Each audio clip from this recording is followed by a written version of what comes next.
Hey laser crafters, let's make a pull string gingerbread ornament for Christmas. Hello, I am Katie from thecraftyblogStalker.com, and if you want more craft tutorials, make sure and hit that subscribe button. These are the supplies I'm using. I do have a complete supply list with shoppable links either in the description of this video or in the blog post. I am using an SVG that I designed specifically for this project, and you can purchase that file in my download shop. Important note, this pull string ornament must be assembled in the correct way, otherwise it will not work.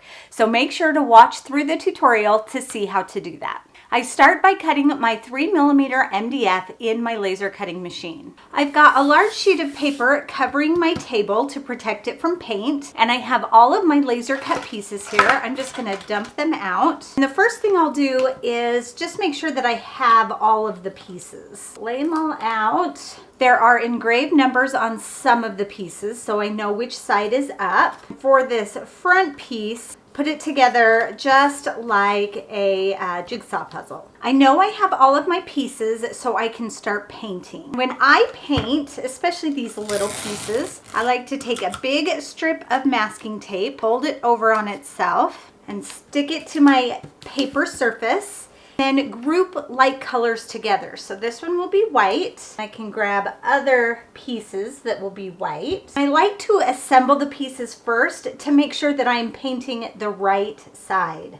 There's all my white pieces, my brown, and my red pieces. I don't need to paint these pieces over here. These are my assembly pieces. When painting small pieces like this, I like to use a makeup sponge because these are much cheaper than sponge brushes. Plus, I can cut them in half. I'll use a half of a makeup sponge for each color. So we've got white, brown, and red. I'm gonna use a plate here as my paint palette. I'll start with the white. I'm just gonna dab that thicker end in the white paint and then dab it onto my pieces. That tape holds those pieces so I don't have to hold them and get paint all over my fingers. Paint the brown the same way, and then the red. I will give these pieces 2 to 3 coats of paint just until I get that look that I want. For these white pieces, I want to go around the edge with the white as well because the edge will show. So I just go around all the edges with that white paint. While the paint is drying, I will begin assembling these dry pieces that don't need any paint. You can use any brand of wood glue as long as it dries clear. I am going to brush the glue on with a paintbrush because some of them are really small. This piece with the one, this is going to be the base, but I'm not going to glue anything to it yet. I'm going to start with the head pieces. That is piece 2. Add some glue on there and add piece 3 on top. Line those pieces up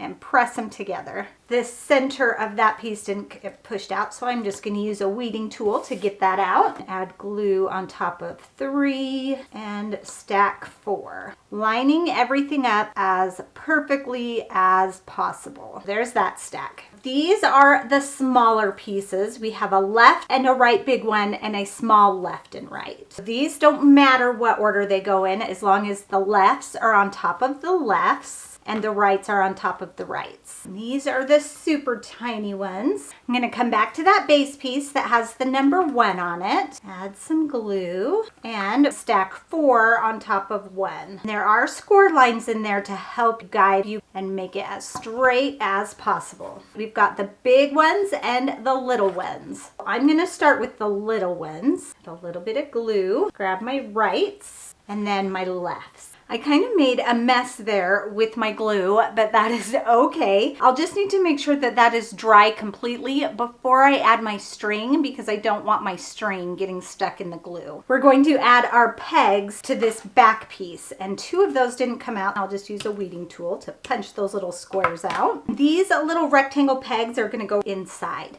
This is the reason you can only make these with 3mm material or 1/8 inch material because these little pegs need to fit perfectly inside those holes. If you cut it with a different size material, those holes won't work anymore. So only cut out of 3mm material. I'm just gonna dip the end of that peg into the glue and then push into the hole. I'm gonna do that with all 4 of my pegs. And then I will use this as a guide to make sure that my little pegs dry straight. I'm just gonna carefully push those holes onto those pegs. This one needs to be moved just a little bit for it to fit. Okay, I'm gonna let this base dry with this top piece holding those pegs in place for just a moment. This is not glued on yet. Now, while these pieces are drying, I can glue on the pieces to the arms and legs. Grab some glue and just paint it all over that leg. Grab the matching leg, press that into place. Then I'll also grab those little inner pieces and pop those in as well. There's one leg. Go to the other leg and do the same thing. Then do the same with the arms. I'm going to take this piece off, glue on my left and right sides. Let that dry. Now I can bring in number 5 and do the same as we did with the legs and arms. Secure that top piece and then basically just fill in the puzzle. There is the front to our little gingerbread man. Isn't he so cute? I'm gonna move this tape just so it's out of the way. I have some red baker's twine here and I'm gonna cut off, maybe 18 inches. I want to give myself plenty. Tying the string has to be done exactly right. Otherwise, the arms and legs won't move. So I'm gonna take these pieces and just put them on the correct side to make sure I have the right leg on the right side. Take my string and I'm going up through the holes on just the arms to start. I want to leave kind of a loop right here. Place the arm on the peg with the string all the way to the right. There is a little notch in there and we'll pull those tight in just a moment. Do the same on that side. There's my end. Not very even, but that's okay. Through this center loop, go up and into with both strings. We don't want them crossing just yet. Now we can pull them tight. Pull that string into those notches. Now cross those strings. The string from the left arm will go to the right leg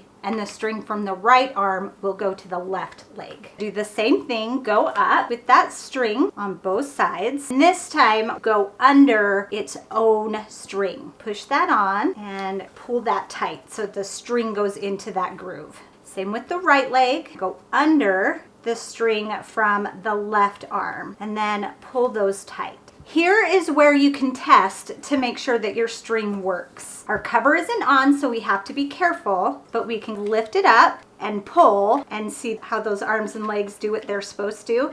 That means we have tied the string correctly. If they don't go up like this, then that means that your string is not tied correctly.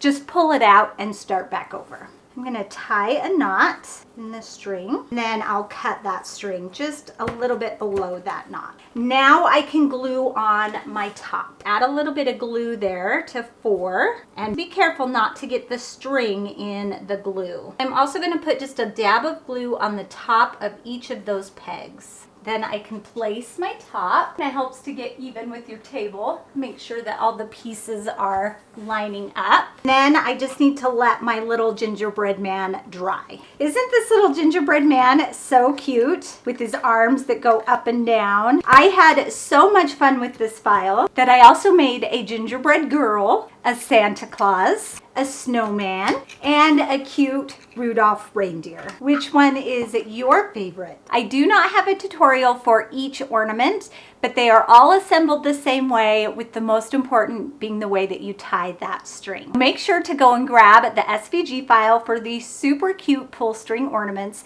at thecraftyblogstalker.com. Thanks everyone. Bye and happy crafting.